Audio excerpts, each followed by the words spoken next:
In June of 2021, my dad was diagnosed with a very aggressive and terminal brain cancer.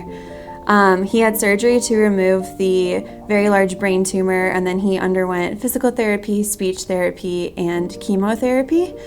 At this time, my parents lived outside of Chicago, where I and my brother had actually grown up, so I was driving 6 hours to go see him every month, and we also really were able to enjoy one last Thanksgiving and Christmas together, which was honestly just one example of many answered prayers throughout this cancer journey.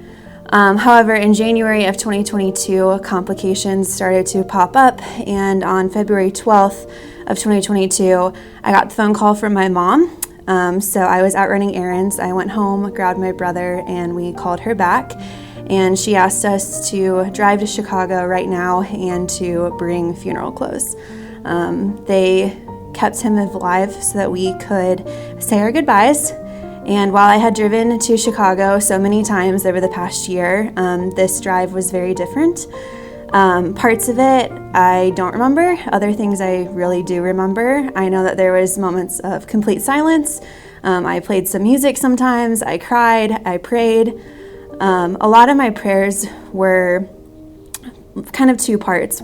Part of them was full of thankfulness for the influence my dad had on my life, who he was to so many people, but also just prayers that this moment and this day would be peaceful and quick. When I finally arrived to the hospital around 9 p.m., I was followed in by a pastor from my childhood church who had spent a good bit of time with my parents through the preceding months. As things kind of progressed, I just don't think I'll ever forget holding my dad's hand in his final moments and telling him that it was time to go home. That moment when he actually left us was very calm and peaceful. It was everything I had prayed for. And the power of telling him that it was his time to go home is that thing I won't ever forget. While we were in mourning, we also knew that he was now in heaven.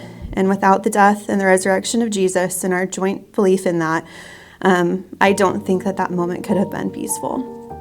We also, in the week that came, got to share the gospel as part of his funeral services, which we also called his homegoing service, as we set up a live stream that was viewed by some of his work colleagues in multiple countries. The hope and the joy that the resurrection brings has also allowed me to do two big things for my career and personal life just in 1 week after his funeral. First, I attended the Kingdom Advisors Conference for Christian Financial Advisors with 8 of my coworkers who not only supported me in that first week of kind of coming back to the real world, but also gave me purpose over the next couple years. And I also completed my first half marathon. In both settings, there was crying and there was mourning, but I also could see God's work in my life and was able to feel joy.